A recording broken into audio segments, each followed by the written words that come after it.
दोस्तों नमस्कार। कर्नाटक से खबर सामने आते हुए दिखाई दे रही बीजेपी नेता ने एक आईएएस ऑफिसर को पाकिस्तानी बताने की कोशिश की है, सिर्फ इसलिए क्योंकि वो आईएएस ऑफिसर जो है उसका नाम उर्दू है, वो मुस्लिम। ऐसा ही पैटर्न एमपी से भी आता हुआ सामने दिखाई दिया था, जहां पर एमपी में विजय शाह बीजेपी के नेता कर्नल सोफिया कुरैशी के नेशनैलिटी पर सवाल उठाते हुए दिखाई दिए थे। कर्नल सोफिया कुरैशी को पाकिस्तानियों की बहन बताते हुए नजर आए। यही सेम पैटर्न कर्नाटक से भी देखने को मिल रहा है, सिर्फ नाम अलग। विजय शाह ने सोफिया कुरैशी को लेकर जो कुछ कहा था वो काफ़ी ज़्यादा वायरल होता हुआ दिखाई दिया। कोर्ट ने एक्शन की बात कही, जिसके बाद माफ़ी मांगते हुए विजय शाह नजर आ रहे थे, बीजेपी के नेता नजर आ रहे थे। और अब कर्नाटक से भी यही खबर सामने आते हुए दिखाई दी। क्या बीजेपी अपने नेताओं पर लगाम लगाने की कोशिश करेगी? क्योंकि दोस्तों अगर बीजेपी नेताओं की बात की जाए, आए दिन नफरत फैलाते हुए एक रिलीजन के खिलाफ दिखाई देते हैं, आए दिन एक रिलीजन का बाइकआउट करते हुए दिखाई देते हैं। और अब सीधा सीधा ऑफिसर्स को टारगेट किया जा रहा है। फिर चाहे कर्नल सोफिया कुरैशी की बात की जाए, फिर चाहे कर्नाटक के आईएएस फौजिया तरन्नुम की बात की जाए, दोनों के चेहरे आपकी स्क्रीन के सामने, दोनों को ही पाकिस्तान से कनेक्ट करने की कोशिश की जा रही है।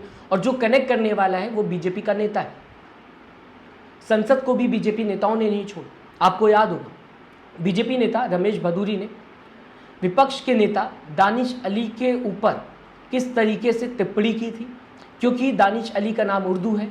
उनके रिलीजन को लेकर उन्हें टारगेट किया था, संसद के अंदर गालियां देते हुए नजर आ रहे। इसके बाद क्या हुआ, बीजेपी नेता रमेश भदौरी को वार्निंग देके छोड़ दिया गया।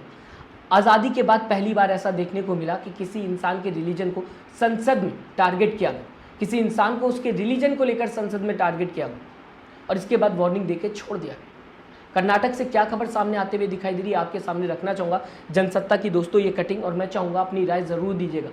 आए दिन एक रिलीजन को लेकर बीजेपी नेताओं के जिस तरीके से बयान सामने आते हुए दिखाई देते हैं, काम करते हुए बीजेपी नेता दिखाई देते हैं। आपके सामने जनसत्ता की ये कटिंग।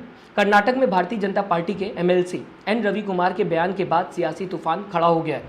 उन्होंने जिला कलेक्टर फौजिया तरन्नुम को लेकर कहा कि वह पाकिस्तान से आई हुई लगती है।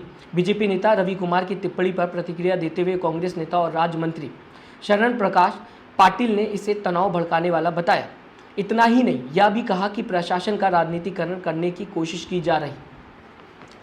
दोस्तों एक नेता दूसरे नेता के ऊपर टिप्पणी करता है, दूसरे नेता के ऊपर इल्ज़ाम लगाता है, ये आए दिन देखने को मिलता है। लेकिन अब रिलीजन को लेकर टारगेट किया जाता है और यहाँ पर अब सीधा सीधा ऑफिसर्स को भी नहीं छोड़ा जा रहा, उनको भी राजनीति में लाने की कोशिश की जा रही है, उनको भी लेकर राजनीति की जा रही है। जैसा कि मैंने अभी आपको बताया, कर्नल सोफिया कुरैशी का नाम, जहां पर एमपी से बीजेपी नेता ने उनके ऊपर टिप्पणी की, कर्नाटक में भी यही देखने को मिल रहा है।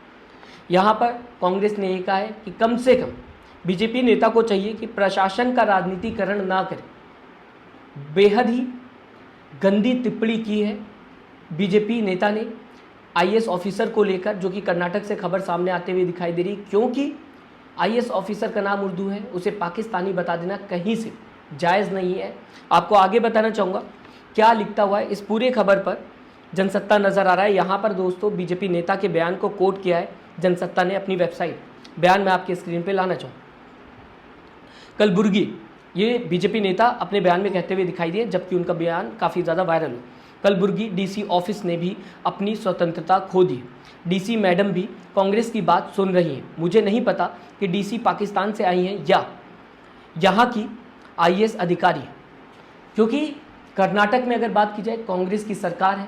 ऐसे में इल्ज़ाम लगा देना आईएएस के ऊपर कि वो कांग्रेस की बातें सुन रहा है, और दूसरा इल्ज़ाम जो लगाए कि वो पाकिस्तान से आई हुई, क्या ये दोस्तों सही है? इसे लेकर दोस्तों एक्शन लेने की बात कही जा रही है बीजेपी नेता के ऊपर, एन रवि कुमार के ऊपर। और शायद आने वाले वक्त में, अभी मैं फ़िलहाल जब ये खबर बता रहा हूँ तब कोई भी माफ़ी की खबर सामने नहीं आई है एन रवि कुमार की तरफ से। आने वाले वक्त में आ सकती है, माफ़ी मांगते हुए दिखाई दे सकते हैं, जैसा कि एमपी के नेता ने माफ़ी मांगा था। विजय शाह माफ़ी मांगते हुए नजर आए थे, यहाँ पर भी कहा जा सकता है कुछ ही देर में। जबकि ये वीडियो काफ़ी ज़्यादा हाईलाइट होते हुए नज़र आ रही है, ये बयान काफ़ी ज़्यादा हाईलाइट होता हुआ नज़र आ रहा है, तो एन रवि कुमार भी माफ़ी मांगते हुए नजर आएंगे, क्योंकि एक आईएएस ऑफिसर की नेशनैलिटी पर सवाल एन रवि कुमार ने उठाया है, बीजेपी नेता ने उठाया। आईएएस बनना इतना आसान नहीं दोस्तों, कई लोग मेहनत करते हैं, तब जाके रेयर ऑफ रेयर देखने को मिलता है कि कोई आईएएस ऑफिसर बना। उसके बाद एक आईएएस ऑफिसर के नेशनैलिटी पर सवाल उठाना, उसे पाकिस्तानी बताना, कहीं से जायज़ नहीं, कहीं से भी बर्दाश्त नहीं किया जा सकता है। बीजेपी को चाहिए कि ऐसे नेताओं के ऊपर खुद पार्टी के अंदर ही एक्शन। मैं चाहूँगा दोस्तों आप इस खबर को किस तरह से देखते हैं, अपनी राय कमेंट बॉक्स में ज़रूर दीजिएगा। जो भी एन रवि कुमार बीजेपी नेता का बयान कर्नाटक से सामने आया, अपनी राय कमेंट बॉक्स में ज़रूर दीजिएगा। साथ ही साथ दोस्तों चैनल को सब्सक्राइब और वीडियो को लाइक करना मत भूलिएगा। अपना ख्याल रखिए। नमस्कार।